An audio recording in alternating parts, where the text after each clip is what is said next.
My name is Marcus Black. I own a plastering company, MB Plastering. 9 times out of 10, my biggest issue with galvanized metal that we put on these houses are cracks and hairline cracks. Extreme heat is bad for stucco because the longer it sits, the harder it gets, the more it shrinks. The house that I've done with the SpiderLath, you probably could walk around the house maybe, and you'd have to really look for hairline cracks. Hairline cracks here show with this kind of finish that we have, with the kind of finish that I'm accustomed to doing. The issue that I know was the fact that on the houses that I use metal on, usually after the landscaper comes back and does all this final, I usually have to go back and do pickup, and the pickup consists of 90% fixing cracks and 10% of things that the gardener made where he hit something or minor damage. So I think this product is the way to go. I do believe that I know for a fact that it cracks a lot less than your regular wire that everybody uses all the way around the world to put up, to build houses, 17 gauge wire. And I've done it all, and I rather plaster than do lath. And when I lath this house with this, I mean, man, you're talking about a joy. The reason why I say it is because, you cut a piece of wire, the wire is flimsy, it kicks back, you get scratches, you get cuts. My hands are beat up from, taking rib lath off or taking 1.75 mesh off, getting it caught, not seeing it, ripping hands. You can cut this with a pair of scissors. You can't cut wire with a pair of scissors. So that actually works better. This actually works better and is easier to install. Roll from one end to the next end, stretch it out, staple it up. The lath, the metal lath, you have to spend some time. And what my guys normally do, they'll run the bottoms 2 stretches up. And what I mean by 2 stretches, this one stacked on top of another one. They'll tack it down, and then they'll come back later on and staple it off to get inspection. Opposed to what we did is we ran 2 stretches. When we ran that stretch, we took that coil gun, boom, boom, boom, boom, stapled it off. Never went back to that side of the house. Now, if this was metal, we would have to go. We probably would have to come back to this side of the house probably twice. We have to fur around windows, we have to staple it off, and then we have to caulk it.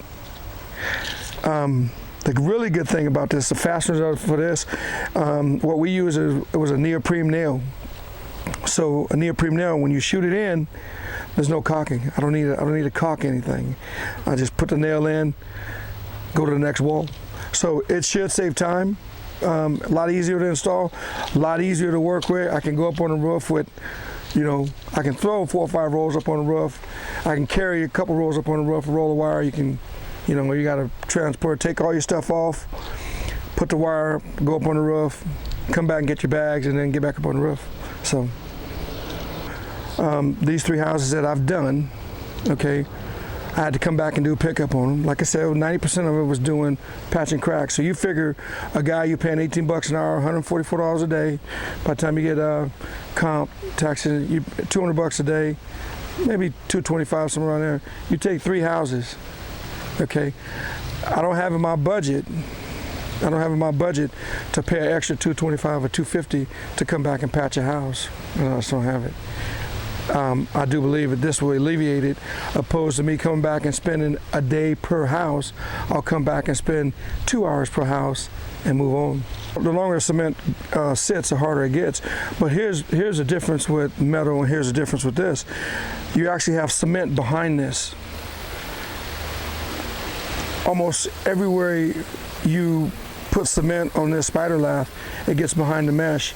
When you're working with regular wire, it's dimpled, but it doesn't get behind the lath, and that's usually 9 times out of 10 what causes the cracks. Because you take a 1.25 inch staple, and with air, compressed air, and you shoot that in there, that shoots that, and that forces that wire to suck tight to the wall. You want to make sure that like in the olden days when I worked with my dad, before they had staple guns, when you would put lath up and then you have to go back and hand nail a house, you would take a 3/4 inch nail with a washer on it, what we call furring nails, cork furring nails, and then you would nail each stud. That stuff didn't crack. The stuff got hard as a rock. Now they come up with it to do it faster because nailing by hand is a lot slower. So now this takes all the guesswork out of it. You put this on, you nail it. You put this on and you nail it, and you walk away from it. You don't come back, because see what happens here is that with lath, once you shoot that in there and it penetrates the paper and it breaks the paper, you have to caulk that because that's a water intrusion. Neoprene nails, you put them on. There you go. That penetrate. If it breaks that paper, that neoprene washer allows water not to get in. You don't have problems. You don't have cracking problems. So that's the issue. No, I think this just needs to be introduced, and it just needs to be introduced to this market here. And I think that a lot of architects and a lot of builders will see that. You know, you want to talk about the durability of the house. We're talking about 5 years from now. Are you going to have a class action lawsuit where they're going to come through here and they're going to pick this apart and they're going to take pictures of the cracks?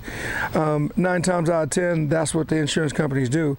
I do believe that if you get this out here on the market, that it's going to alleviate, you know, you're going to have construction defects, but I don't believe stucco is going to be one of them.